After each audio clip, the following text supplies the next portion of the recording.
And we back, and we back, and we back. I never know when you start. You be doing that on purpose, I feel. I don't, but I'm about to be doing it on purpose. Because guess what? We're pregnant. Crazy thing is, I was already going to start it like that, and then he just set me up. You threw me the lob, and First I of all, you said a dunked it. whole bunch of spit come out your mouth. You flew a whole bunch of spit out your Oh mouth. wait, is this the DMV calling me back? It's my mom calling to FaceTime Sailor. Sorry, Valerie. We doing a podcast right now. Gotta talk to you You want later. to be on the pod? No, I'm kidding. We can't pick I up right feel now. like- The baby, listen, I'm telling you, the baby will Maybe I wake up should- any second. maybe Y'all, I y'all should- know. Maybe I should set up the FaceTime so she could. No, because my mom comes into town and Sail's asleep. She be going in there and messing with her. Anyways, I don't want to get mad. So back to we pregnant. You know, No, we aren't. I've been thinking about that. Oh, I've been thinking gosh. about that lately. I don't know When is the right time why. for us to start on baby number 2? I want to enjoy Sayla in her fullness. Exactly. And that was a test, and you passed. Thank you, because it was a joke from the beginning. Sorry, I just got flashbacks. Whew. All right, I'm out of the war. From what, today? I don't. No. Oh, from pregnancy. Yeah. Oh, yeah. I mean, it was great. No, pregnancy was great. Anyways, yeah. Yeah, it was really the labor. You say that, but that's what I'm saying. I just talk about the. If Oh, I could I'm just sorry. be pregnant, See, if I could, Go ahead. Go ahead. no, I say if I could just be pregnant for like 5 months, 4 months, 9 months. That's. But also That's too, actually crazy. it was our first one, so it's Yeah. the first one usually seems like forever. Yeah, but I feel forever. like this next one, Yeah, it's gonna be a little more it's gonna fly by fast paced. because we'll have Sayla on our hands. So Yeah, man. yeah. Man, listen, I don't want to hold it too long, cause guess what? What? We doing a Q&A today. Oh, okay. I thought you were about to make an announcement. Q&A. Hoping for a life more sweeter. Q&A. Instead of just the story repeated. Why do I feel? Why we just start singing? I thought you set up the song. You said Uh, that's how he starts the song. All right. Q&A, man. What we talking about? Yeah. Okay, so we after every podcast in the comments. Also, thank you guys for watching. It has been a blessing just to like feel supported by everyone. I don't like doing those, but I feel like paying respect and appreciation is definitely due because I feel like y'all have just showed up and just showed love and appreciation. So we definitely want Much to appreciated. give it back. But Much appreciated. also every week in the comments y'all leave like great questions, and so I was like, how do we get to these kind of like all at one time without having to do a separate podcast for every topic? So I was like, why not just do a fun Q&A, yeah You said it, sister. you said it, brother. I just want to get straight to it because, like, Yeah. you know me, I'm not long-winded at all. Yeah. Or am I? Yeah. Am I? Yeah. Yes, you are. You have been on the podcast. You do take up 90% of the audio I ain't time. gonna lie, I be watching it back. I'm like, dang, I be yapping. Yeah. Can I let Victoria talk a little bit? Dang. Yeah, it's okay though. I noticed that too, but I was like, But I just be passionate. You do be passionate. But I feel like since today, you were about to say something. Shut up. Let me talk. Look. Just hush.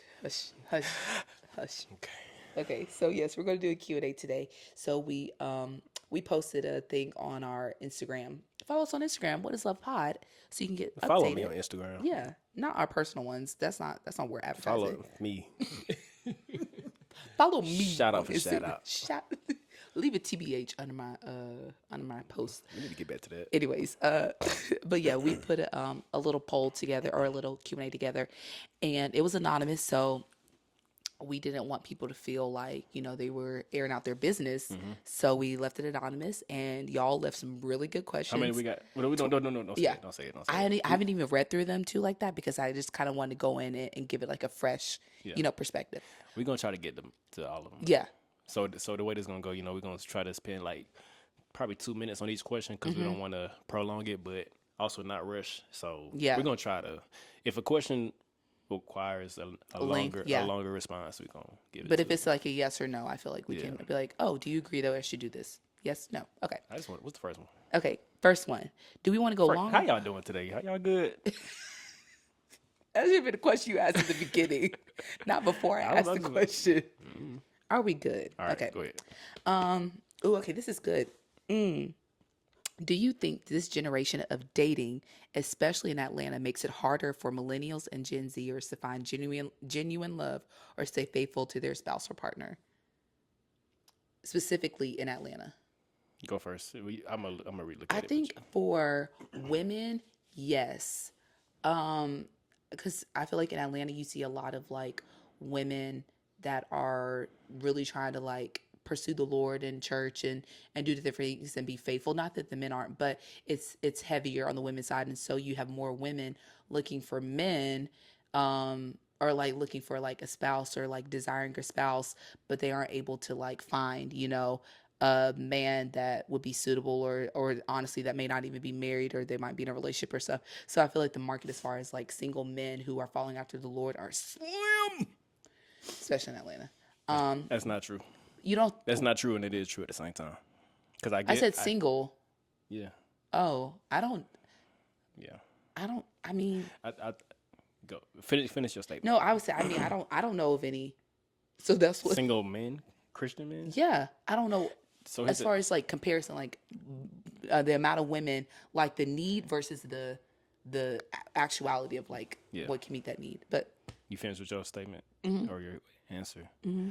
So it says, do you think this generation dating makes it hard for millennials and Gen Zers to find genuine love? So I think and say faithful. to stay faithful to their spouse partner.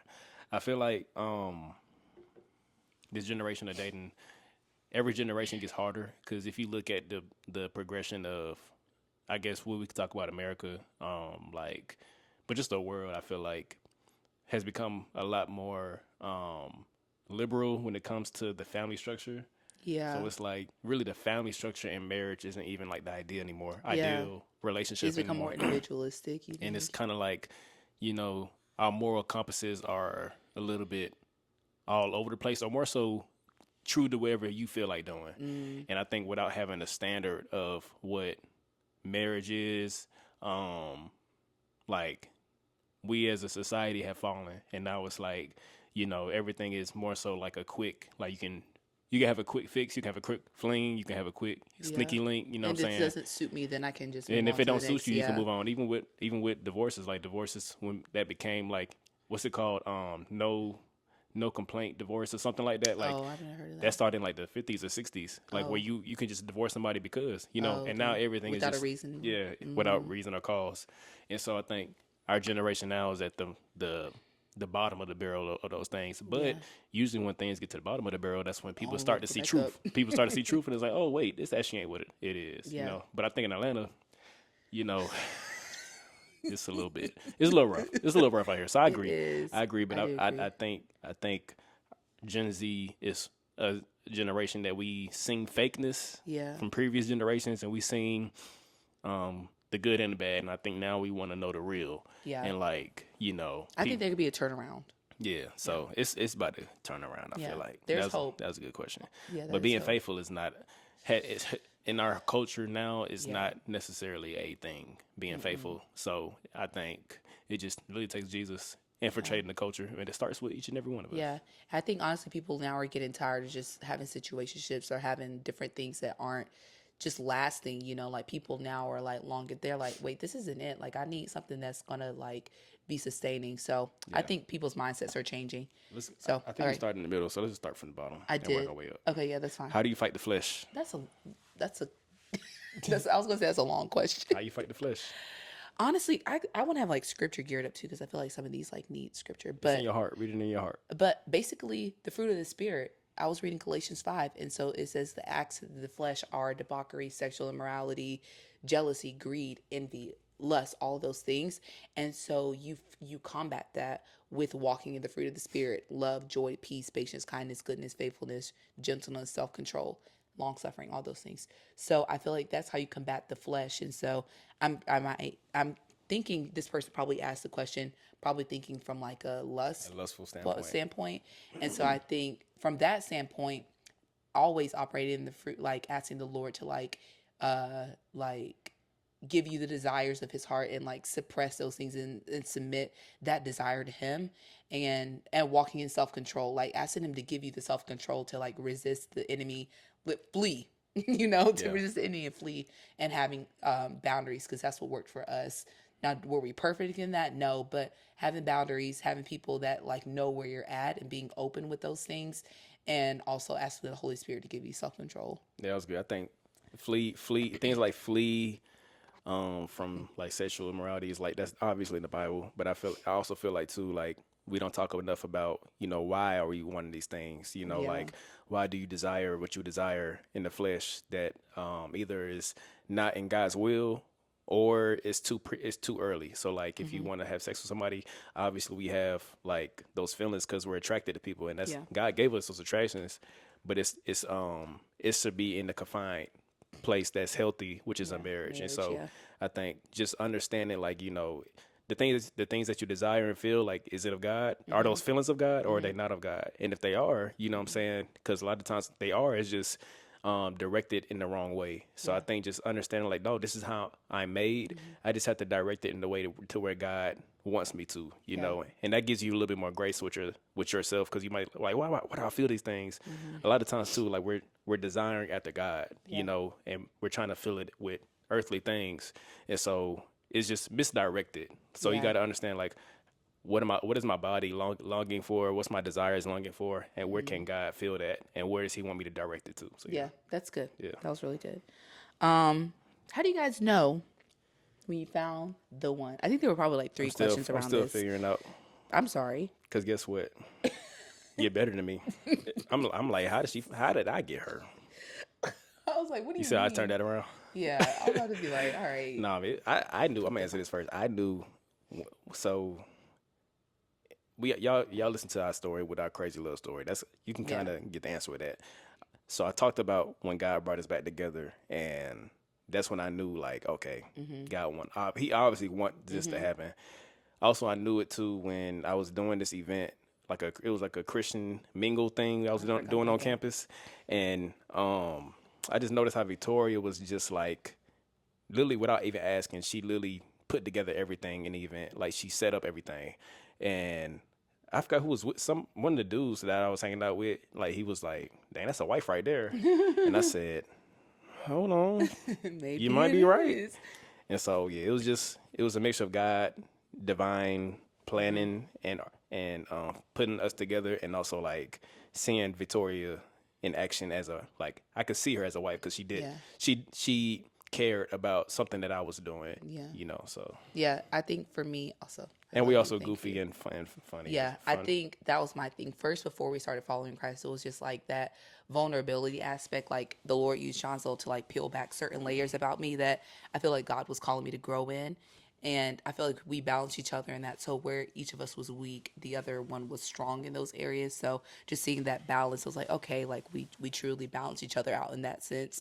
And I think, just seeing like how well we just like we're able to just like handle things together, and like our similarities, but also like didn't let our differences become like I thought something was on my hand. Didn't let our differences become like something that was like crazy.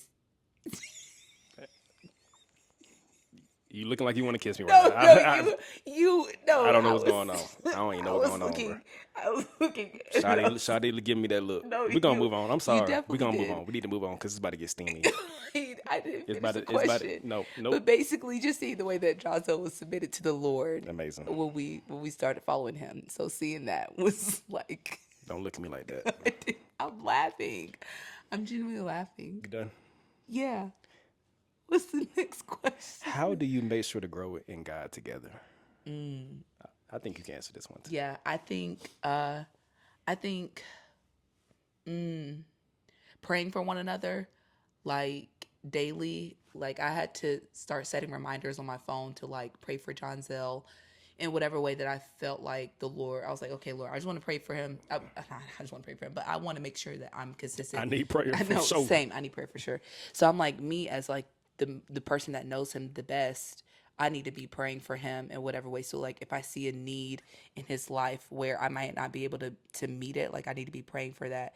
Or if I need us to become close in this area, like first I need to go to God in the area. And so I think, yeah, just making sure that we're both like having a heart check with each other. Like, okay, where are you like at with the Lord? Like, how are you feeling? And you can feel like when you start to like drift away from God, like you can feel that in your marriage too. So like if I'm not feeling closer with God, and it's not even about a feeling, but if I haven't like been spending time with God, if I haven't like been seeking him, that in turn reflects how I show up in my marriage. And so sometimes like, oh, we been get a little bit, rough patch, but those were the times, because it's crazy. Like I'm thinking back at it, like the times where we kind of experienced like the most like just like ruffles in our marriage is like when I wasn't like being persistent in my time with God. But the times where I have, and that's not always the case, but the times where I have, I'm able to like deal with conflict better. I'm able to like look at it from a better perspective. I'm able to like be more loving in our relationship and pursue each other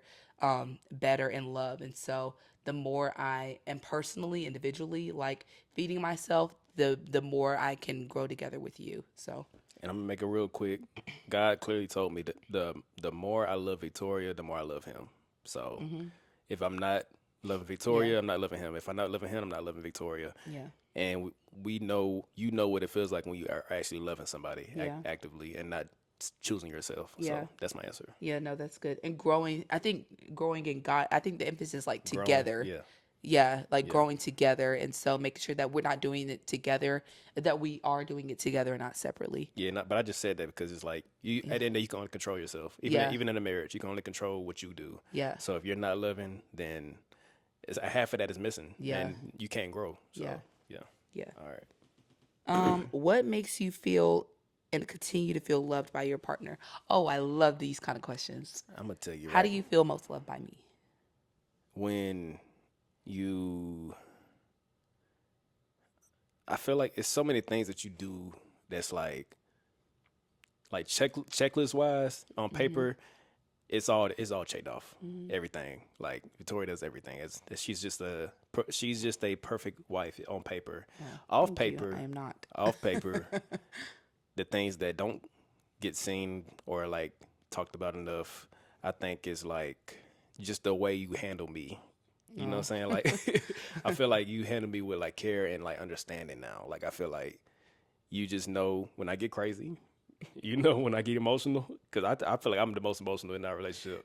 Okay. But I feel like you always look at it in a God way, like, and never in a personal way of like this is John Zell just being Yeah. crazy, but it's like either John Zell's hurting or John Zell, like you just know how to handle when I'm going through it, and I feel like I feel loved when I feel understood. Yeah. Even if you don't understand what's going on, Yeah. but you understand, like, because it's like you can't do that with every single person. Yeah. Like, only, I mean, I don't know. Maybe you can, but I feel like as my life, Victoria's the only person that understands me. No, it's not way. every person, because you're not doing life with life like this with every single person.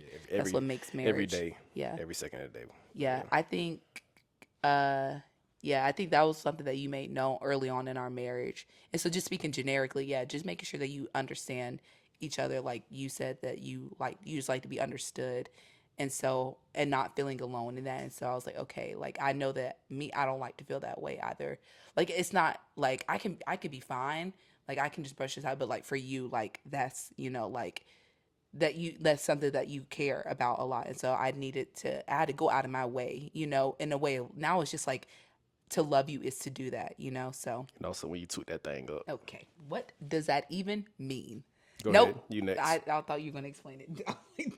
Don't even explain it. Don't even explain it. I think I think I just like tender John Zell. So like make you feel loved is like when you're like tender and soft. And I don't, this sounds surface, but like I think tender and soft like towards me, towards Selah, and just like when I see you in your word, that just that makes me feel loved by you, because it's like, okay, you're taking your time to like fill yourself up with the love of God. And so it's not even about me. I think just seeing that is just like, that makes me feel, really loved. Cause like, okay, cause I know that honestly, you're maybe going to God about things regarding like our family or things regarding yourself so that you can like serve our family better, to show better in our marriage, or to lead, that's just majority different of my work. Yeah. God, I don't know what I'm doing. I And need so to go that's to what this I'm work. saying. Like, even going to God makes me feel loved. And so, yeah, so a mix of the tenderness and the dependability on God too. Yeah, tenderness is very key. I feel like as a man towards his wife, I feel like, but Yeah, because I'm a chicken tender. Okay, discuss discuss the concept of breaks and taking time away from each other. You can do that since you kind of like initiated those things. Okay. I feel like, let me see, taking the time away. So me and Victoria took a break, like we talked about in our podcast with the crazy love story. We took a break because I felt like I was idolizing her over my relationship with God, especially at the time where I needed to really focus on God because I haven't given my life to Him yet, and I just really had to do that, and sex was in the way of that, and I just had to remove that, and so yeah. But I feel like a lot of relationships these days kind of, like, I've seen relationships in the Christian world that, moves too fast sometimes, and it's too intense, and it's like maybe you need to just take a break to like clear your head because the emotions are so high, and sometimes you just got to be emotionally intelligent to look at your situation and be like, it's a lot right now, and we're not even married. Sometimes you just need to like take a breather, and I think that can look like whatever it needs to look like. It doesn't have to have a specific timeline on it. Yeah. But I just think everybody's relationship is different, and some people have to just evaluate, like, objectively, where are we at, and what are the problems that we keep having, and like, it's ways to work through those things, but it's also like sometimes you can just be blinded. I was going to say because that, yeah.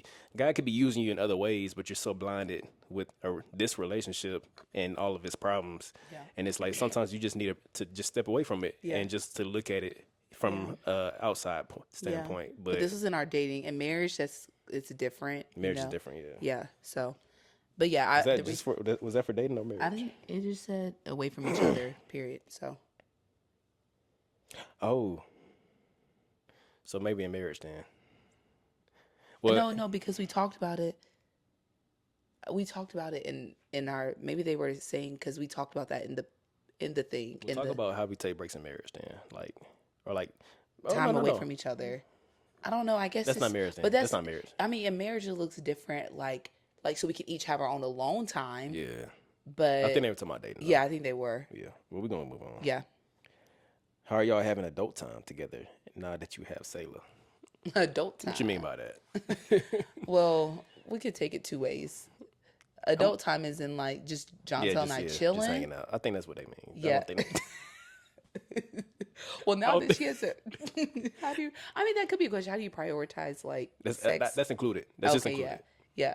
I mean, she has an earlier bedtime now, so she goes to bed at like 7:30. So that's. I'm sorry. She has an earlier bedtime now, so that just it's easier. Earlier on, she was going to bed at 11. We all went to bed at the same time. Yeah. But yeah, I think. Like, you about to say something? No, I said adult time together now. Yeah. I was okay, let me answer because you get your thoughts together. We scratch your head. No. We actually had to have a conversation because I feel like Sailor was becoming super far above our relationship for a little bit, which is normal, especially for your first one. Yeah. And then she's only 4 months old, so it's like But this is when she was in the thick of newborn. Yeah, the thick of it. Since she's been like 3 months, it's been. But you still got to talk about that stuff because at the end of the day, like, God is not going to give you too much that you can handle where you don't prioritize your marriage. Yeah. And if we're not like for me, if I'm not having that time with Victoria, I'm not going to like feel as motivated to be a better father. And that sounds terrible, but that's how I was feeling because it's like my wife is ignoring me. That's what it might feel like because she's so like just everything is in Victoria's mind is baby, baby, baby, as it should be. You know what I'm saying? But also we have to understand, like, you know, there is time in the day for us to, if we plan right to take care of Sayla in the way that we should, and then plan, like, you know, we know that this is the time that we meet with each other. Yeah. You know, and it don't always happen that easy. But I think just making sure, like, at the time of the day, like, you have a check in, and like you either like we go to Pond City Market, or like we're going out to Machacho, or to on the walk or something, like, you know, just to get out the house. Even though we haven't had like a one-on-one date, just getting out the house. Even though we haven't had a date night per se without her, I think we still have found time to like prioritize each other. Or now we have like our TV shows that we watch and like that we bond over. So that is, I love it. But but as far as like adult time, pop the balloon. Yeah, we love pop the balloon. As I know, make your judgments now. I don't care. It's entertainment. It's entertaining. It's funny. I'm just doing research. So yeah. But as far as adult time, she has an early bedtime. Yeah. Use that to make your judgments. Yeah. Now, if you're talking about the good stuff, that's what I'm saying. She has an early bedtime, so we have time at night. Okay. How do you handle differing interpretations of the Bible within your marriage? Ooh. I don't think we've ever come across that before. No, but we have had. I think I'm the one that's a little bit more like, I challenge the church's interpretation sometimes. Yeah. Like, I feel like we have the same view for sure on a lot of things, which is easy because I know that's not normal. Because we just read the Bible. Yeah.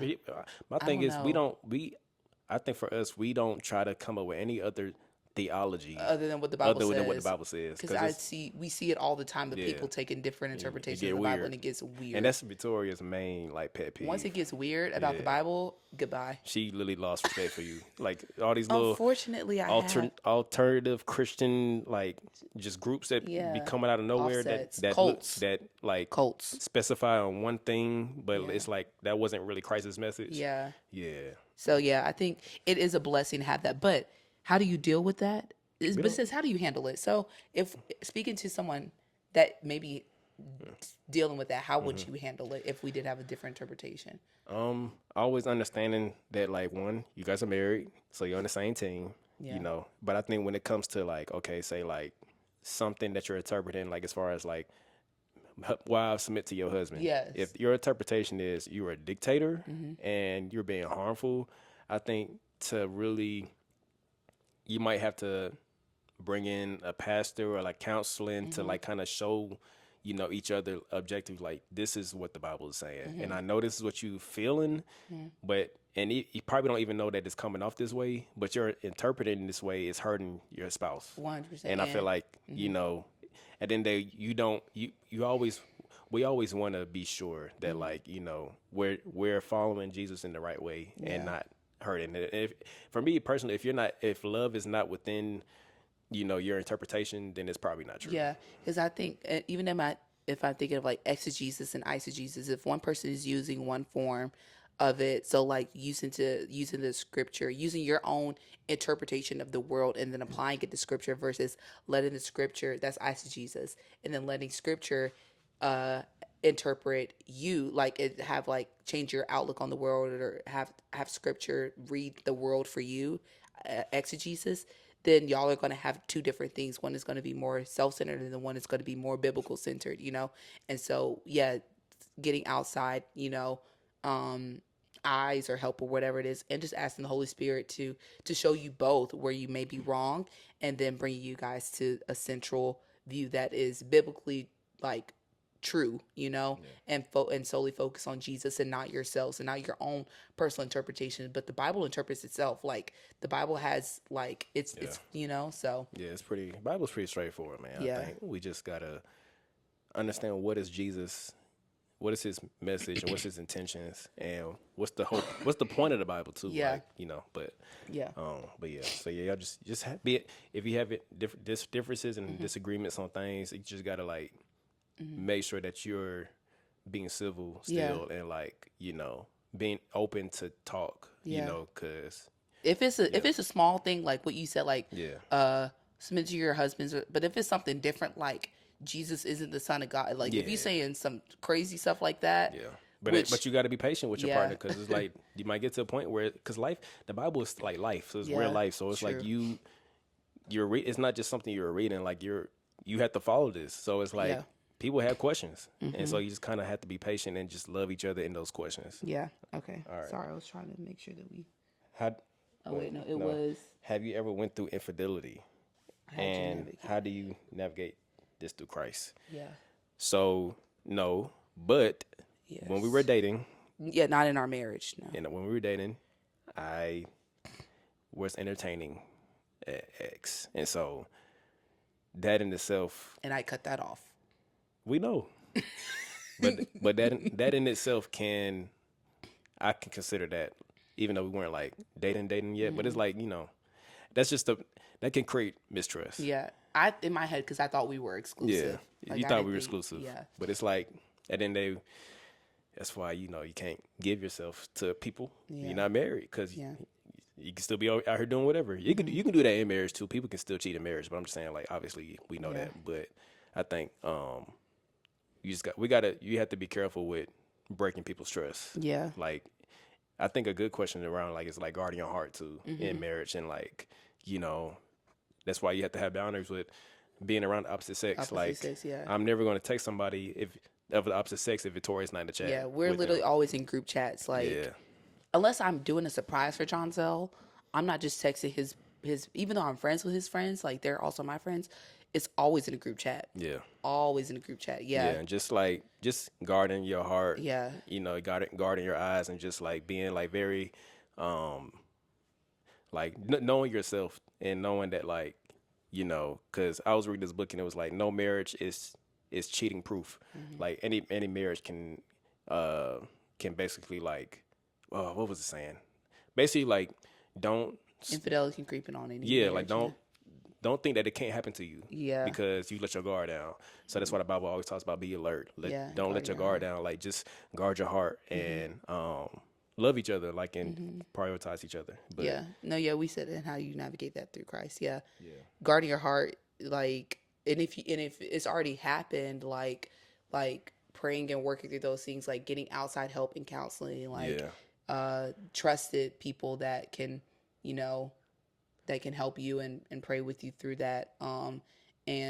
Because that's hard. Yeah, and I've seen the effects of cheating. In a marriage, and it's like everybody get hurt. Yeah, like the person that cheated gets hurt. Yeah, so especially if there's kids and stuff as well. So people have to just being aware of your decision, even if that might be a thought, just stopping it right there. It doesn't just affect you. Yeah, and being honest with your spouse too about the things that you're feeling. So yeah. How do you handle the aftermath of arguments? And what was the next one? Okay, yeah. I'll go back to that. How do you handle the aftermath of arguments, and what's the most important thing going forward after one? Oh, aftermath. I know, No, I was reading in my head again. Aftermath of arguments. I feel like we've gotten better with them. Because sometimes it might just end in silence. A lot of times. It's just sometimes they just don't get resolved in one conversation, and that's fine. I shouldn't be seeking to be right after an argument, and so sometimes it's okay, there might not be a reconciliation after this, and so sometimes it takes coming back to it and revisiting it and be okay, and truly sleeping on it. I know some people say don't go to bed angry, but sometimes you can't just bring that argument into the night. You're okay, we're just going to end it right there. And with a baby is a little different, yeah. You just probably tired. Yeah. I agree. I mean, I feel like we got to the point where we had some heated moments. We had a Tyler Perry moment. Victoria's been Victoria. No, John Zell Smith. Okay, fine, but we we had some Tyler Perry moments. Just super dramatic, but it's okay. And not too many of them though. But I think one. Yeah, just one. But we also had other moments too. Yeah. But I think sometimes you need those moments to bring out what's really going on. Yeah. But at the end of the day, I think you should never yell. Mm-hmm. Definitely not cuss at somebody. Absolutely not. We've never cussed at each other. Yeah. Ever. Or even. But I think we're both two broken humans that have things that we brought into this marriage, baggage. And so it's like, it comes out and it don't always come out the best way, but I think just having grace for this, like, I messed up. I'm sorry. Yeah. I'm sorry I said it that Humility is the best way to move I think forward. apologizing is the best, like, also too, like, you like genuinely apologizing for how you said something, even if you did mean it, you know. But I think like, just knowing that you will have those moments of arguments. Yeah. There she goes. She's not up, she's just crying. No, she's crying. Okay. We'll be back. Y'all know how this goes. Okay. We're going to need everybody to pray. In Jesus' that she don't wake up again. Sweet sleep. But also all right, just get to it. But no, I was going to say one more thing. Oh, yeah, and remembering you're on the same team when it comes to arguments. So just knowing that, like, do not try to go into the argument like being on different sides. So, you know, even though you may have opposing views or differences, like going into that, feeling hurt, but knowing that you're on the same side, especially if you're in a marriage. And two, so Johnzell and I had a moment, and so I was like, we just need to, even when we do have those moments, like enter into it with prayer, like knowing that, like, okay, God, like in this argument, like help us, like to see each other the way that you see us, like humble us, and also allow us to see, like, spiritually, like give us spiritual eyes and a heart to see each other in that light, and not think of, and not fight flesh and blood, but like to see, you know, things that's happening. So. And also, our feelings are valid, but they aren't truth. Yeah. So what you're feeling in the moment, do not rely on that as the truth. Yeah. Like, that is valid. Yeah. But you gotta really look at the truth of the situation and what's going on. Yeah. And really hear what each other's saying. Yeah. Because I think sometimes I might be so focused on getting my point across that it's like, I'm not even hearing what you're saying back. Like, and even if I hear it, I'm not really receiving it. Yeah. And I'm not really, like, taking accountability for what I could have did better. Yeah. So, you know. No, that's good. Just be honest with yourself. How do y'all strike a balance between friendships and spending time as a couple? I feel like we have a good balance with that now, because at first it was one extreme, like only Johnzell and Victoria, and no friend, or not like no friends, we weren't hanging out with our friends. All of our friends be thinking that me and Victoria be so busy. We don't be doing nothing. Yes and no. At the Hang same out time. with us. Yeah, like text me. Like, every time they say something, oh, no, y'all so busy, but like, can we come over? Yes. Like, yes, please, come on. I'm with this girl every day.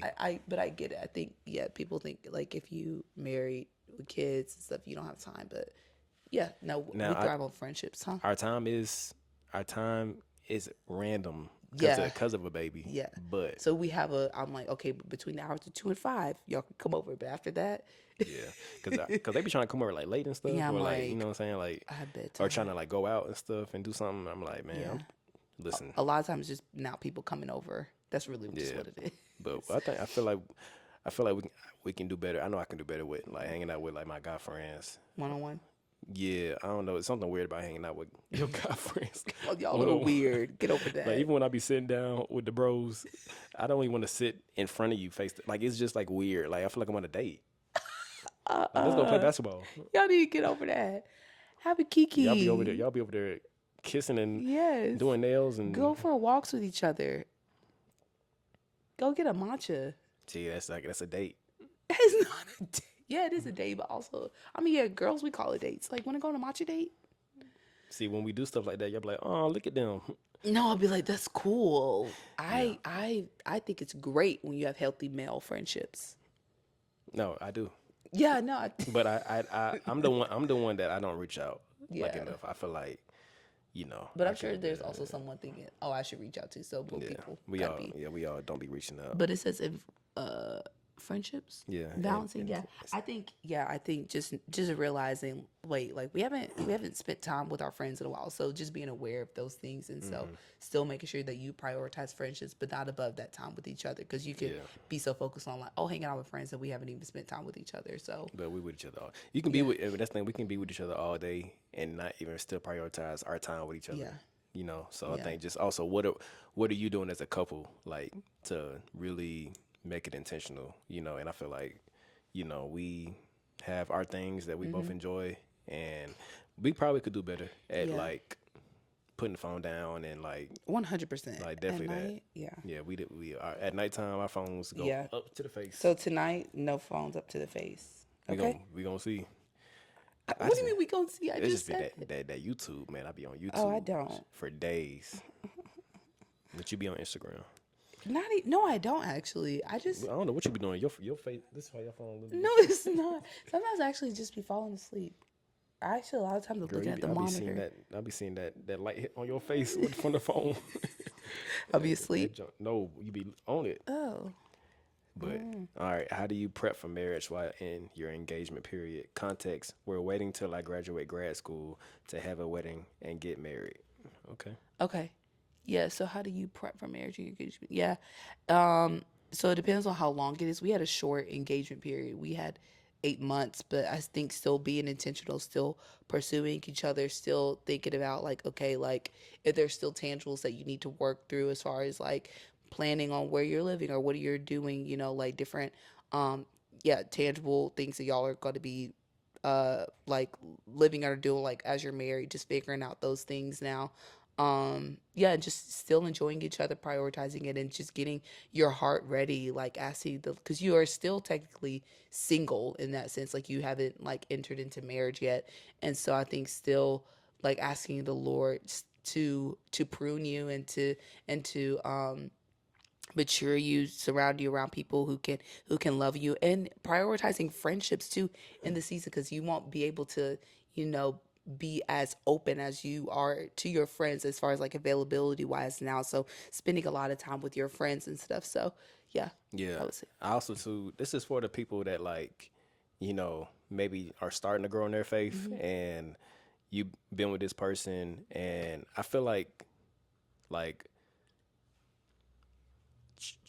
if you haven't already, it's never too late to make your relationship centered around God. Oh, 100%. And I think even in your engagement period, like whatever how long it is, like say if y'all are sleeping together, or you know what I'm saying, like that's kind of the main thing. But like you could take this time to be super intentional. Yeah, like just like really take this time, because you got to really understand like what is marriage, who created it, like what's the purpose of it, like what makes it different than every other relationship, and in our minds, God created marriage because that's what it says in the Bible.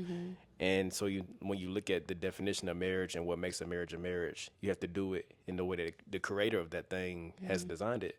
And I feel like, some people might feel like, oh, well, we already had sex and we already been living together and all these different things. It's never too late to really like try it. Just try it his way and just see, like, you know what I'm saying? Like, see how that helps y'all. Because for me, like, when me and Victoria took sex off the table, and then we were dating, we started having like more boundaries, and like that's when our relationship that's when we really knew each other for real. And we discovered love outside, like that was our only context for love, like as far as like that physical intimacy. And so once we removed those blinders, like we were able to like see each other's heart, like, and we didn't live with each other until we got married. And if you are, that's fine, but also like see like, okay, maybe if we didn't live together, maybe I can focus on whatever God is wanting me to focus on. Maybe I don't have to be consumed. But even and here's my thing with living together. I'm not gonna say yay or nay, but at the end of the day, when you're married, you get to save yourself to do all these things for the first time. Yeah. 100%. And so it's like, sometimes I feel like, when people live together and are having sex and they're like, about to get married, it's like, what do you got to look forward to? Yeah. You've already been doing everything the way you've been doing it. And it's, I mean, at the end of the day, a marriage can still thrive. It can. You can give your life to Jesus, whether you're not married or you are married. Yeah. But at the end of the day, to enjoy a marriage and allow for it to be like, fresh and new and like just exciting, you want to experience all these things together, and it kind of takes the expectancy or like the newness of it, like the excitement, what they call like the honeymoon period, the beauty of it. It kind of takes it away a little bit because you already been doing those things. Yeah. And so that's just my thoughts. But to each his own. Yeah, everybody has some people think that they can, have those things and still like have like that newness, but those are some of the things. And listen, yeah, maybe you can, but my thing is, if you want to do it God's way, trust me, like it's pretty cool when you actually like give things up to Him and you focus on the aspects of marriage that he designed it. You know what I'm saying? Because the world creates its own marriage and how it should be. You can do it that way. You can do it the actual creator's way, who actually created it. Because humans didn't create marriage. Yeah. Like, why would we even create that idea of that? Like, to just be with one person forever. Like, exactly. that goes against our flesh. Yeah. So it's like God wants this to happen. So it's like, maybe I should probably try it to see how you said to do it. So that's my But let me see. What is your opinion on Christians using dating sites/apps? Do you think as Christians we should stay away from them and let God lead us to our spouse? I think that God can use dating apps for you to meet your person. I've never been on one before, so I can't speak. Well, Instagram. I can't speak. That could be Yeah, a dating I think they're app. talking about like Hinge, but I think there also is like a Christian dating app too. But I know some of my Christian girlfriends like that have been on there, and I didn't not say I, but I didn't think anything of it. Mingle. Yeah, I didn't think anything of it. I was like, okay, that's cool, like, but you could put in different like filters, like if you're seeking out Christian relationship, you could put that as a filter so that it can show you, people that are believers like on your thing. And so I don't think there's necessarily a problem with it. Now if you're looking for it just for like entertainment or like just to be looking at people Just because you're bored. just because you're bored, then I would say no. But like I think if you are kind of like if you feel freedom from the Lord to like put yourself out there in a way and just discover what that may look like, I feel like that's fine. But if you're just trying to do it in order to like fill a void or because you may feel lonely or things like that, then I would say take that up with God and probably no. Yeah, because I mean, I'm not saying loneliness can be a good reason to want to get in a relationship, because God doesn't want us to be lonely. But I feel like just do whatever he says, do it. Yeah. Because it's obviously not in the Bible. Thou shalt not get on the app. But, and those are the things now where it's like you have to that's a personal judgment. That's wisdom. Personal wisdom. Yeah. All right. I know I'm gonna create some profiles for some of my friends on these dating apps. Well, they probably already have them. I know we shouldn't actively seek a relationship, but leave it in God's hands. Therefore, how should single Christian women go about putting themselves out there? Oh, we just talked about this. Well, this goes right to the next question that we just said. Now, I don't think I personally agree with the first statement. I don't know if you shouldn't actively seek a relationship. I think I get what they're saying. I get what you're saying. I feel like, and I always had this conversation with like your friends and stuff. Like, it's hard to, as a woman, like, what do you do? But I know you don't have an answer. I don't know what to do. That was not your experience. You did not put yourself. Oh.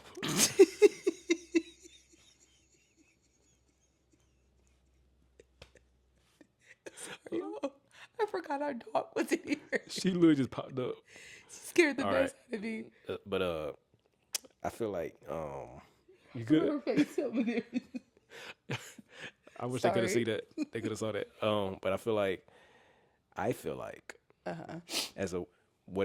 from a man's perspective, me seeing like Victoria, she was beautiful. Obviously, I mean, attraction matters, So like when you go out, like I think just presenting yourself not in a way that's like going to show off your body, but in a way that shows off how God made you beautiful, and not hiding, not dimming yourself. I feel like some Christian women might like feel guilty for their looks. I don't know, but I think I feel that. Yeah. But I think knowing that, like, okay, like in order for me to be seen, like you can't just go out with your bonnet on. Yeah. Or like, or just stay in the house all day. What I'm trying to say is this. Yeah. Like, it's okay to be beautiful. It's okay to like go to church even, and like, like present yourself in a way that's like that is suitable, and like I'm trying to say the right thing, but there's a way to be modest, but also like still like not have to. Don't be no scrub. You ain't gotta be no scrub. You don't have to like drench yourself, like go full sackcloth and ashes. But like there's still a way to like still like show personality and be true to yourself in the way that you present yourself. And then, but also like, but also first knowing, that like that your identity is in the Lord, and He's going to lead you to whoever that He's going to lead you to. And so like, but not to just like, okay, I'm just going to be in the house all day and God's going to send it to my doorstep. You can't just stay inside the house and not go anywhere, because nobody's going to see you, So like if you're not on the app or whatever, like, how are you meeting people? Yeah, how true. are you like, rubbing shoulders with other believers? You know what I'm saying? Like, because at the end of the day, you need community in general. So it's like a lot of times people just find that person because they're already in community with Literally, people. If you're not in community with nobody, then I was gonna say going to church, like having if they have like young adult nights, like or like our friend, she has her ministry and they put on like different Christian events on Sundays, like. And there are a ton of Christian singles that are there, so that's a way. You don't have to go there with the intentions of meeting someone, but if it happens, you got to be ready for it. Yeah, I think there's nothing wrong with surrounding yourself with people, believers in this. The Lord brings him or her to that space. I think that's really cool. Yeah. But I get where they're saying actively like seeking out a relationship. I do get in that sense, like, oh, I'm like going to this place in order to find a relationship. I get that. But is it wrong for a woman to walk up to a guy and basically not say like, hey, I want you, but just be like, basically talking in a way that's giving interest? No, I think that's really cool too, because I feel like sometimes guys may not know if a girl is interested. Like, because we be shy. Yeah, and I feel like that's not talked about enough too. Is like how, like, yes, the guy should do the pursuit in that sense, but also I feel like the girls can contribute, women can contribute, like as far as like interest or conversation or what is it called, just like relatability and like continuing on the thing, because that's what I've seen to be successful in other friendships, is like when there's been a pursuit on both sides. And so where the conversation been continued, and because we want to feel wanted too, like in a healthy way. I feel like not just to stroke ego, but it's like desire. Like, I want to know that my wife desires me. I want to know that even when we were dating, like I struggle with knowing if Victoria really liked me. You know what I'm saying? So I think you can. And I did. I just had to. Yeah. So I think some people are just kind of like, you got to know how to healthily express your attraction, even your just like, what you want out of a relationship. Like, just, I think there's a healthy way to do all those things, to be attractive, to like show somebody that you're attracted to them in a godly way. There's ways to do it, because God obviously created it. He created attraction. Yeah. So it's like, I think I don't think there's a rule book on how a woman should, put herself out there necessarily, unless it's sinful. Because you're the finest person I know. That's what's up. I appreciate it. And the Lord knew that that I cared. He checked everything off on my list. But no, I'm happy. But yeah, I get that it's hard. So Christian women putting themselves out there. Yeah, just don't be afraid to go into different spaces. Yes. So, goodness gracious. Did you want to go back to the other question? No. Wait, what in the world? Sorry, my phone is stuck. It was stuck. It's stuck. There it is. Just go to the next one that was at. I am. Here it is.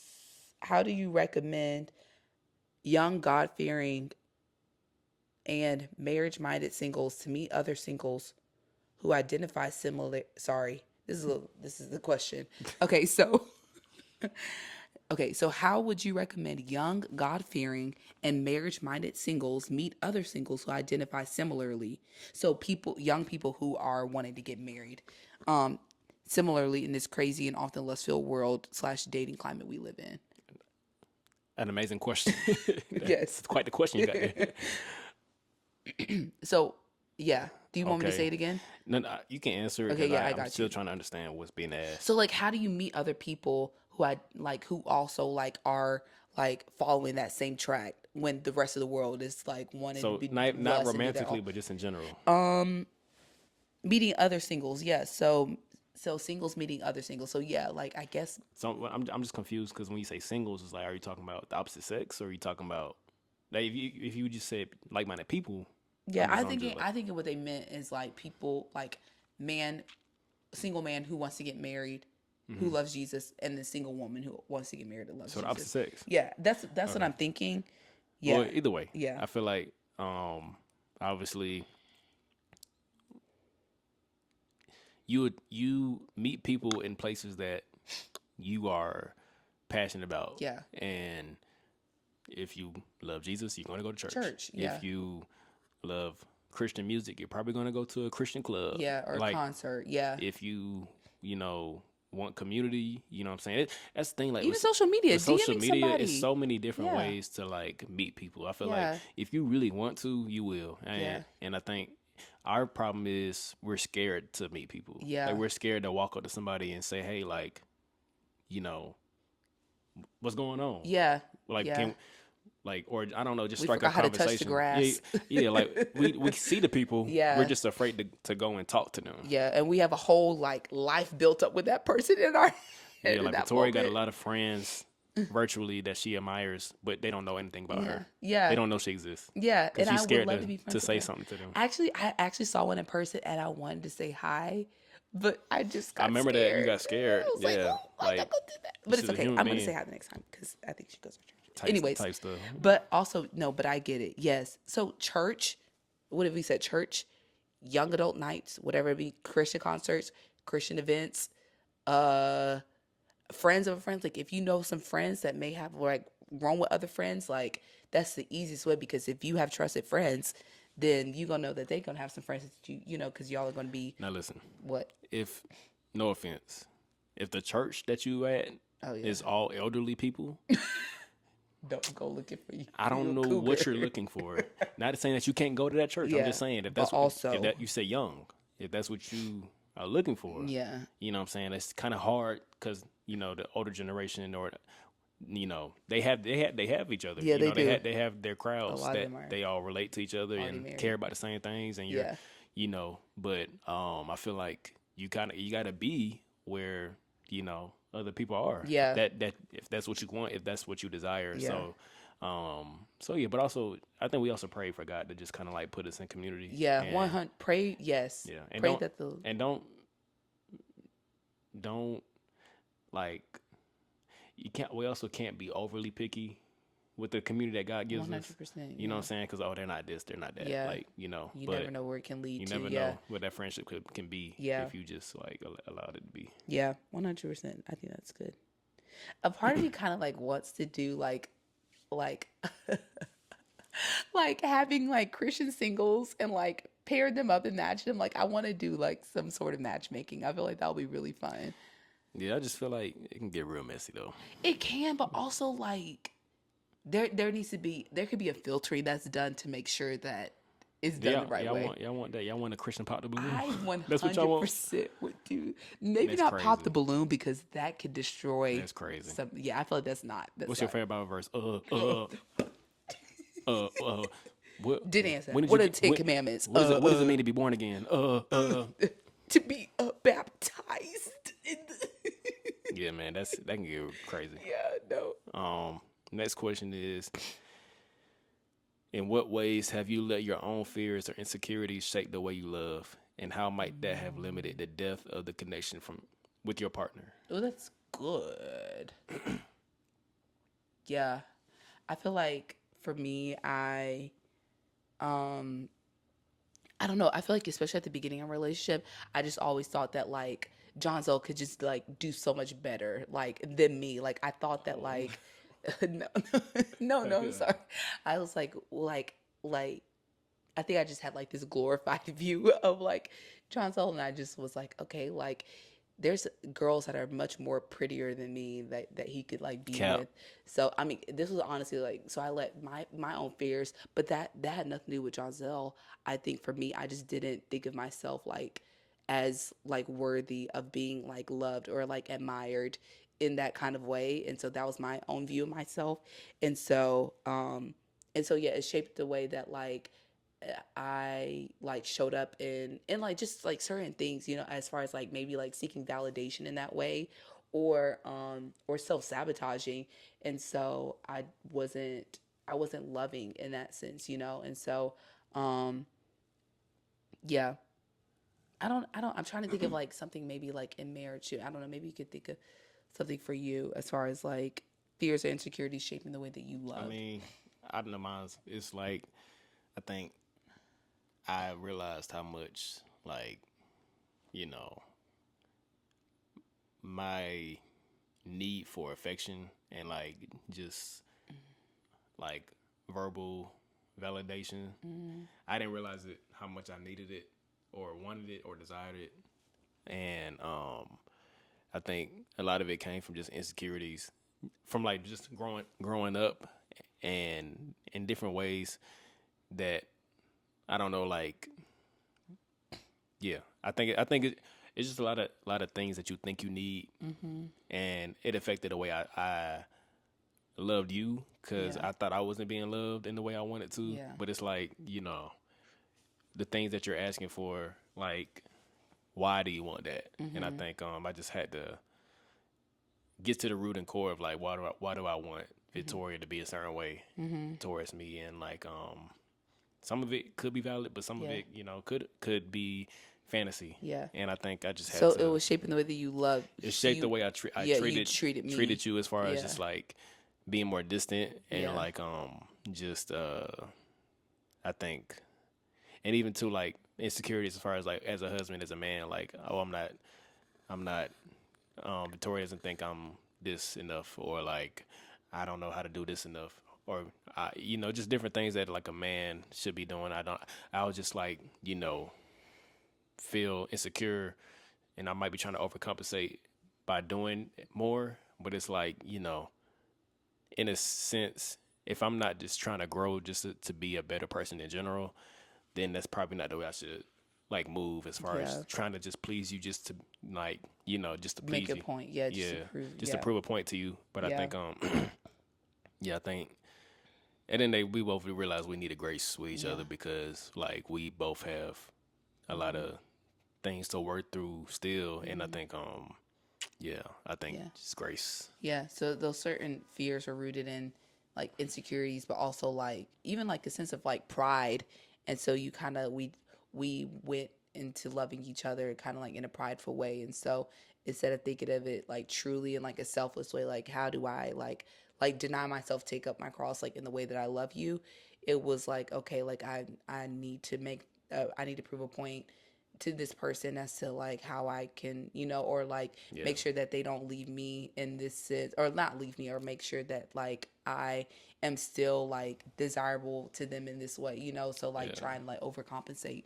That's not loving. So I think we both tried to please each other in ways where it's like we're trying to check a list off, but that's not even being loving towards the other person. Like if you're not genuinely trying to grow in love towards that person, then it's not gonna work. So no, that's good. Okay, it says, how do you go about a waiting season where God clearly has you by yourself? Where God clearly has you by yourself to work on you, but you find yourself focusing on the fact that you're lonely to the point where it's consuming you, almost like idolizing a marriage or relationship. Sheesh. That's good. Yeah, a waiting season. Man, we didn't really have a waiting season. Yeah, that was I was notorious for always being in a relationship, so I never waited. Mr. Date Boy. But obviously, I landed somewhere. Yeah, but also, I think going about a waiting season, from what I've been able to like talk with like some girls through, or like other like friends and stuff through, is just being intentional.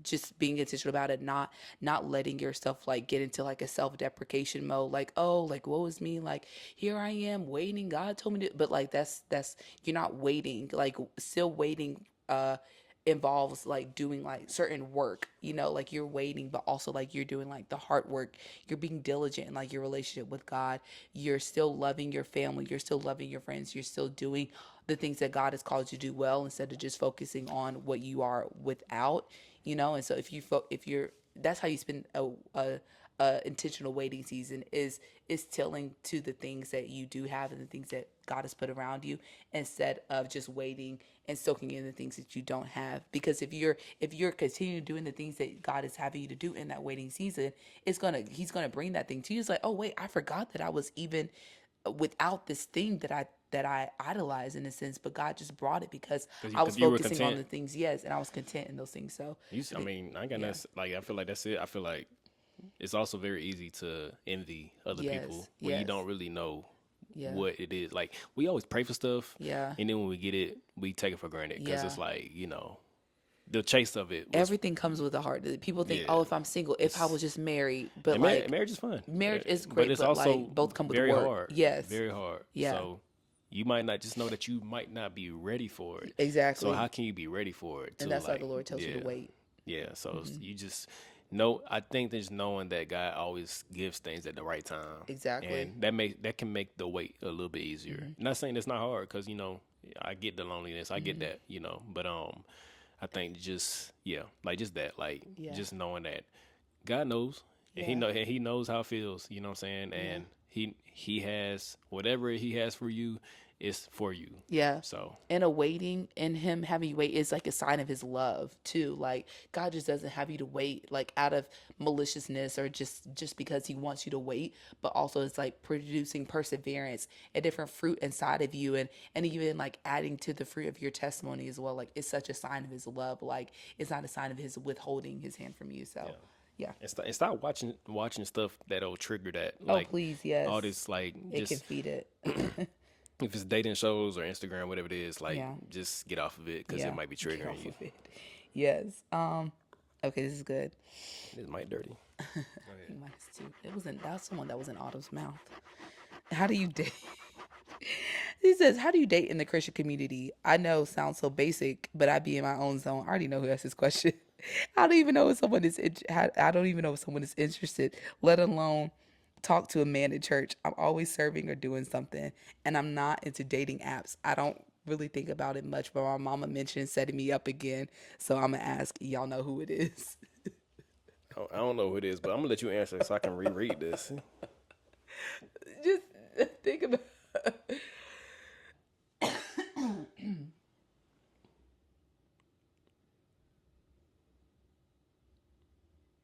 I really don't know how to answer. Wait, I feel like I know who it is, but then I LOL. Okay. The emojis is killing me. Yeah. Okay. How do you date in the Christian community? I guess that's the question.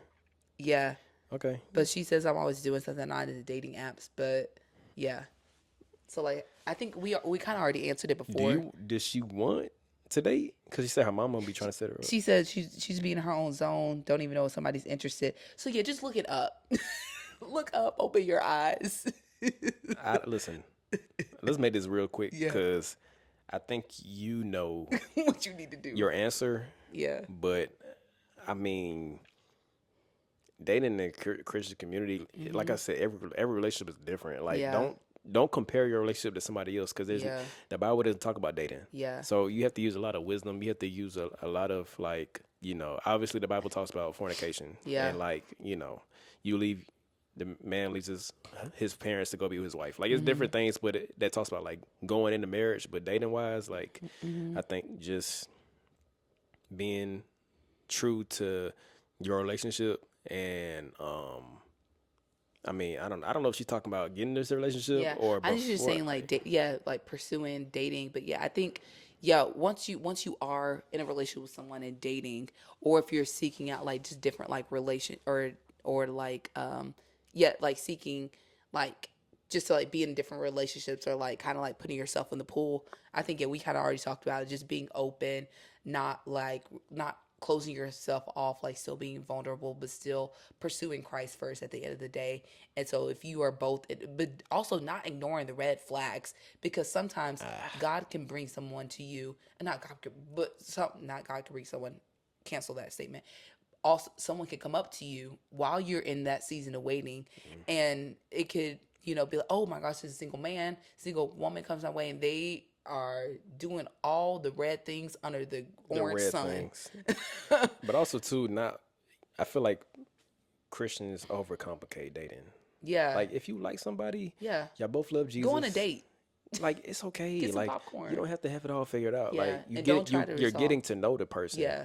Like I see too many people so fast, like trying to resolve marriage things. It's like we still working through some of that stuff. Like, I'm like, why are y'all doing this in easy. Dating? Take it easy. What Drake saying, Drake and Josh? Yeah. Just take it easy, man. Take it easy. Yeah.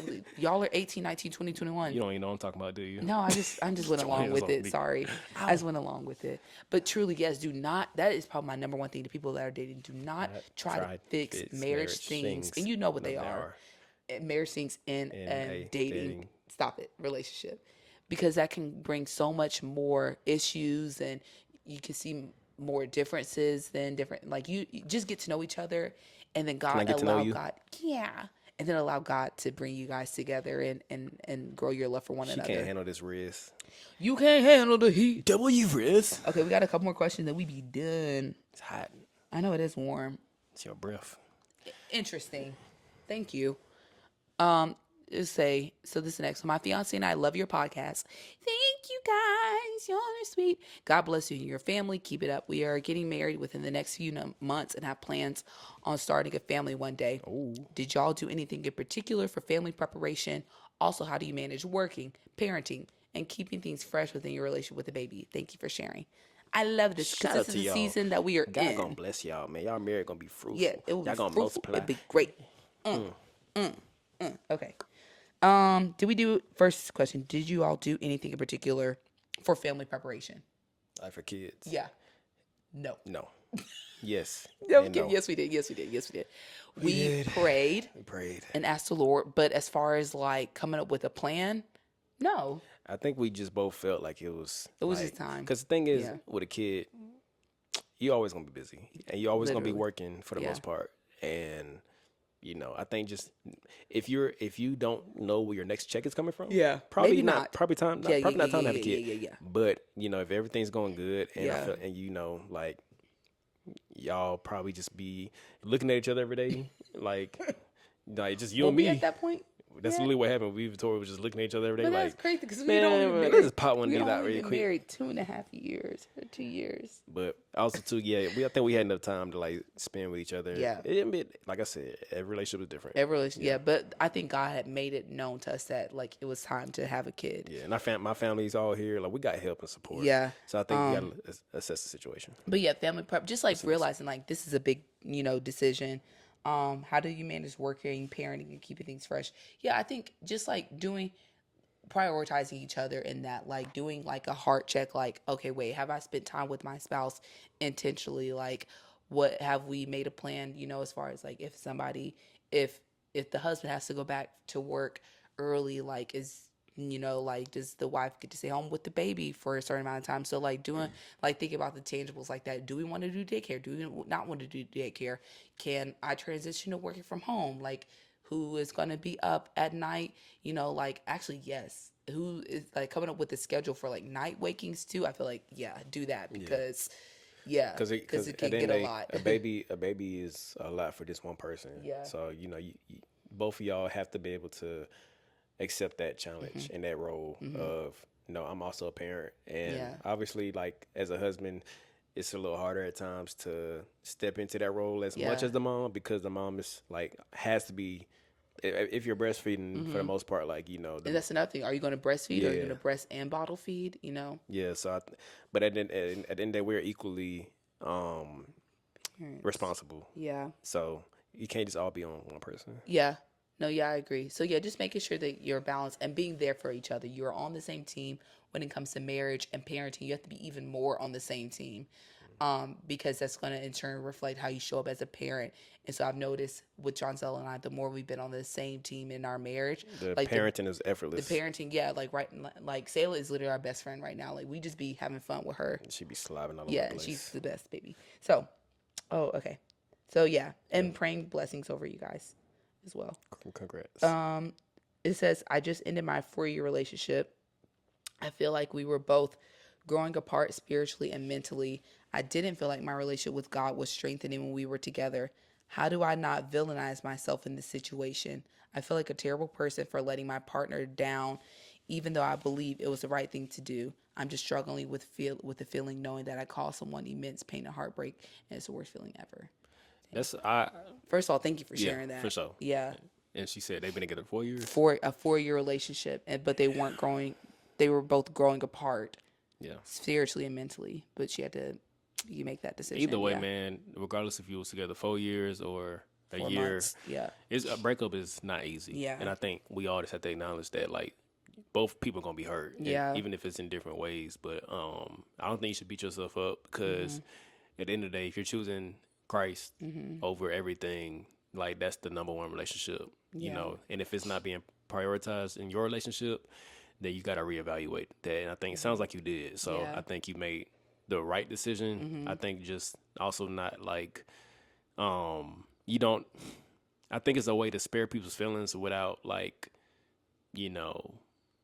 living their life for them. Because at the end of the day, like you can't you can't help. Like you can't you save can't help somebody. what's going to happen afterwards for the person that you were with. Like they have their own journey at the end of the day. So I think you have to live your own life at the end of the day, and until you're married, for the most part, like until you're married, it's just you. So you have to do what's best for you and your relationship with God.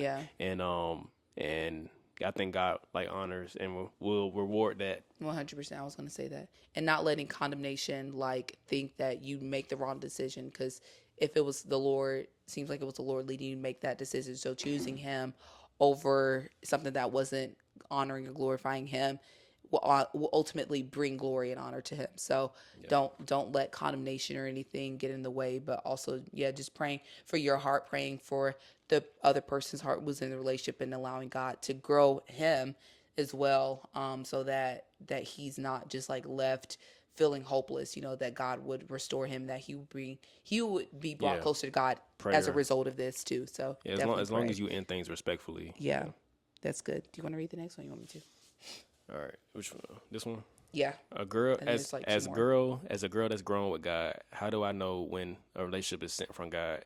I thought about the same guy for 2 years, and there's been ups and downs regarding the separation. But we adore each other. We like the same things. He's the first person that I've truly been able to be myself. I'm calm, intentional, patient, etc. But again, the inconsistency and lack of conversation that I have, that have depth and intellect, cause me to think that I should let go.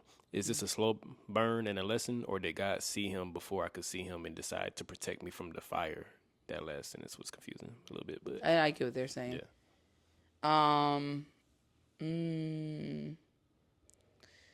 Basically, the question is, how do I know when a relationship is sent from God? Yeah. I just saw some on Threads. Well, okay. That this dude, he went to Morehouse, but he was talking about like,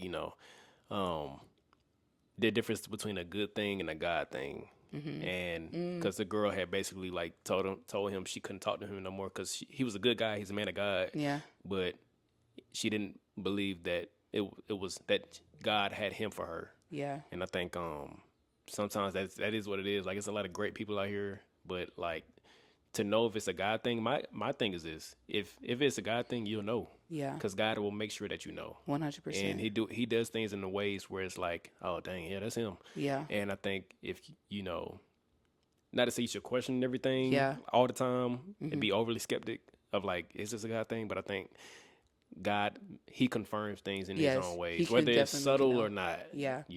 Yeah. Yeah, I think, and even to your point, asking like, is this a slow burn, like in a lesson? I think, just asking God to like show you like why he may have like had you in that relationship. Or no, but you said I've thought about the same guy for 2 years and there have been ups and downs regarding separation. So, but are you, I guess she has been with him for, she said, I've thought about the same guy for 2 years and there have been ups and downs, but we adore each other. We like the same things. And he's the first person that I've truly been able to be myself with. So maybe they aren't together. Oh. I don't know. Because she said she thought about the same guy. Yeah, we a little slow. No, it's fine. Because I think we're trying to answer it as we go. And this is, I want to make sure that we're like, that we're getting to like the meat of the question. Okay. So they might not be dating yet. Yeah. But I think showing, like asking God to like make it plain, like, is this someone that I'm, supposed to be with? Because just because it feels good doesn't mean that it's supposed to, be a thing. But also don't overly think things as well. Like if you feel like the Lord is like leading you both together, like he's truly a man that like is after God's heart and not after you first, or not after the relationship or different things first, then yeah. She said the inconsistency and lack of conversation that have depth and intellect caused me to think that I should let go. Oh. So I think evaluate what you mean by intellect, and I think inconsistency is definitely a valid thing. Yeah. So I think, and at the end of the day, always evaluate the situation outside of yourself and say like, what does this relationship look like? Mm-hmm. Like from another person's perspective that's looking at y'all too. Yeah. And just like see like, are the things that you're expecting too high? Mm-hmm. Or are you being overly critical? Or are you being valid in what you're saying? And because at the end of the day, you can have grace on somebody, but you also have too much grace. Yeah. like as far as choosing a partner and just let things slide. And it's like, well, no, they should probably show more interest in you. Yeah. And so I think just always be objective when you're evaluating like and I think consistency is key too. Like you definitely don't want someone to be inconsistent. But people's definition of consistency is different. That's very true. Some people think you got to always text me all the time and call me every single at lunch break. But if you just just giving short answers and you not checking in or doing anything, then I was like, okay, I get that. You got to objectively evaluate like yourself. Communication is key. Like what do you might be wanting too much. Yeah. So we just can't be overly critical. Yeah. Everything's a balance. Everything's always a balance. God allows us to go through certain relationships to learn more things about him, or to see like, okay, this is something that is good, but it wasn't of me, or this is something that just wasn't of me and you chose not to see, so I don't know what lesson that the Lord was showing you in that, but I think he can definitely reveal. We got 2 more questions and we got to bounce. Okay. I met this guy in my senior year of college and we instantly vibed. We connected deeply, especially after realizing our paths were so similar. Everything felt natural and easy until we crossed a boundary we set and ended up having sex. Mm-hmm. After that, things shifted. The connection fell off, but the feelings lingered. Mm-hmm. Recently, I saw him again at homecoming and we had an amazing conversation. I told him I wanted to be with him, but that I'm willing to start as friends. But as we talked, I kept looking at him, feeling deep down that he was the one. Like he's supposed to be my husband. Right now, he's focused on his career and doesn't have space for a relationship, but he's open to us being friends. Sometimes, though, my patience runs thin. I catch myself wanting to skip ahead to marriage and everything that comes with it. My imagination and a few delusions make it even harder because I can't shake the thought that we'd be the ultimate Coleman couple. Also, they'll set in the queue. I was like, what does that even mean? I just love him. And I want to be together already. I thought they were saying their last name. I was like, wait. Not that she put a dog in an elephant too, so yeah. Coleman. Well, hold on. Baby's waking back up. Kind of, sort of.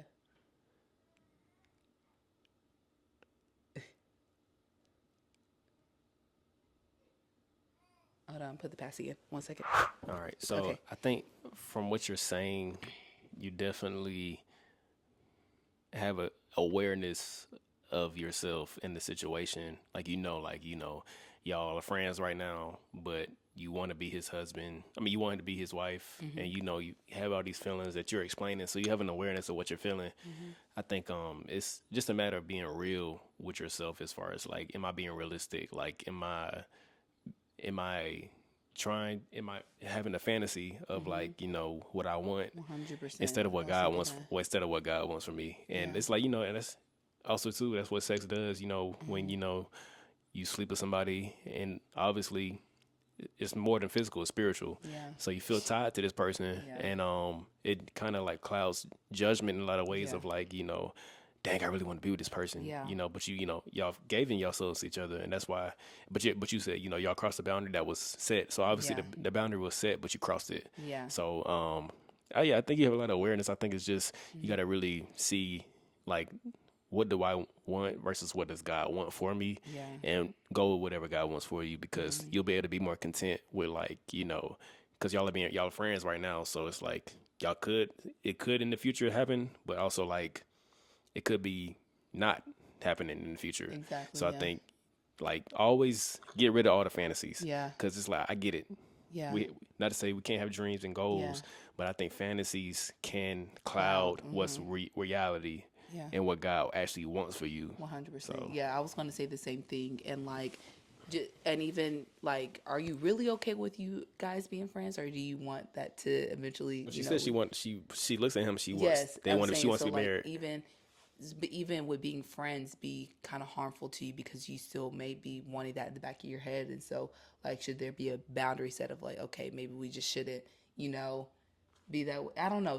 You have to know yourself. So I don't want to say no, don't be friends. So but I get it. But I get it. Yeah. I think you talked about Coleman love and all those. I think I see a lot of like a fantasy life that you kind of like are desiring. So I think just try to like focus more on God's lens of God, I want what you want from me, and that'll give you more clarity. Because it sounds like you just need more clarity on more focus. On certain things as far as like what it is that that you need, like, yes, this may seem good just by looking at it, but is this something that is like that God is desiring for me, or is this a distraction? And also, he's focused on his career right now. Yeah. So like, where are you called to focus? Where are you focusing in your cell phone? Yeah. Okay. We have one more question. And the baby's still crying. We're going to have to bring her here with us to finish this last question. Welcome back, gang. On the pod, we all fam. Huh? On the pod, we all fam. What? On the podcast, we are all family. Sailor's with us, y'all. She wanted to come and join the party. And now we're about to answer this last question. Last question. Say the best for last. Say the best for last. Because in the clear, we all family. All right. Yeah. So this person said, I was with this guy since my sophomore year of college. Mm-hmm. We were never official by my choice. Interesting. Oh, so she wanted to be official. Okay. No, by her choice, they were never official. Oh, okay. I'm sorry. I thought you said not by my choice. Yeah, by her choice. Okay. In school, because I felt I wasn't ready for that. When we graduated, we eventually started dating officially, but broke up after only 3 months. Okay. So when they graduated, they started dating officially, but broke up after 3 months. Almost a year has passed, and we're still involved in each other's lives. I haven't stopped living my life in any way, but he is still there in the back of my mind. This past year has been really hard, but I've continued to ask God for strength and to constantly guide my footsteps so that I can live the version of the life he wants me to live. Mm-hmm. Through therapy and the word, amazing, I've been relinquishing control and being led to many amazing things. I want my entire life to be led by God, but sometimes I feel anxious, like I'm making the wrong decision by still involving myself with my ex. This is mainly because of outside perspectives like family and friends. Mm-hmm. For as long as I can remember, I pray for God to remove those in my life who aren't a part of his plan. Mm-hmm. I think the confusion comes in because my ex is still around in various ways, non-intrusively, but also am I denying his wisdom coming from those around me? How do you handle confusion in Christ, especially when it comes to those you care about? That's an amazing question. Okay, that's a really good question. Last question too. Yeah. So I noticed a couple things. Mm-hmm. So what'd you notice? One, how she says involve. I don't know what that looks like. Yeah, I was gonna say. Yeah, because it's like you said non-intrusively, but it's like, are y'all in the same spaces? Yeah. Like, what does that mean? Like, are y'all meeting up with each other? Yeah. Are you? Because I feel like non-intrusively could mean just like not intimately, but also like as far as like not going on dates or different stuff, but also like emotionally, are you available to this person too? Because I feel like that could bring about certain feelings, but obviously her family and outside perspectives thinks that she should cut that off. Yeah. So apparently your family is noticing, or maybe you're talking about him to the family. I don't know. Because they wouldn't just say it just because for no reason, Yeah. In my opinion, sometimes people, but also like if you said if you've prayed and asked the Lord to remove people, things like that, and he gives people around you like as far as like wisdom, as far as like, because he could easily have people say like, oh no, it's okay since y'all are just friends, but also like it's the opposite, like they're saying, you guys shouldn't have any type of even cordial relationship with each other. Not saying that it shouldn't be cordial, but just like any friendly relationship with each other. Because like you said, like having a relationship with your ex can be like super fuzzy, can be like super, just getting involved with the ex in general. Like there's still undeniable feelings there, no matter how much you kind of, suppress them. Yeah. If you haven't entered into another relationship. It's hard because I don't know the dynamics of y'all's relationship. I don't know if like how y'all friendship is, if it is a friendship, if it's still romantic. Like it's just weird when you're around an ex and like an ex is an ex for a reason. Like, usually people move on and, you're able to move on because you moved on. But I think it's just very hard because all those feelings are always going to be there. Mm-hmm. If you always see this person all the time and, it's just hard. And it's not like a black and white thing. Like, you can't follow God because your ex is still around still. But I think it just depends on the dynamic. And you say you feel anxious because you feel like you're making the wrong decision by still being involved with your ex. Yeah. And the Bible obviously says we shouldn't be anxious for anything. So, yeah, I think just really decide on if this is a relationship that needs to continue, as far as not just romantically, but just in general. Like, is this a person that you need in your life right now? Yeah. Like, because that's the thing. Like, what is the need of having them in what's your the life main need right of now? always seeing this person? Like, just to be nice, you know? I, Or, no, I'm saying, like, is it just to be we don't know. nice? Or, like, do you feel like they need support in a certain way? But yeah, if you feel like anxious around it, then I feel like that's the Lord kind of like, allowing you, and especially too with the outside wisdom from what it seems like, how people feel that you shouldn't, be involved with him in any way. So yeah, I would say definitely don't ignore those. Definitely don't think of it as like, oh, just people not understanding you, or you just having these feelings for no reason at all. I think they're definitely there for a reason, I think when it comes to counsel, when people are like giving you advice, always look at who's the person giving the advice. Yeah. What kind of advice is it? What's the heart of the person that's giving you advice? Even if it's a parent, like a parent can have a very biased, mindset towards their child. Yeah. And so just making sure like the wisdom that's being given to you is coming from a godly mindset, so that even with therapists too.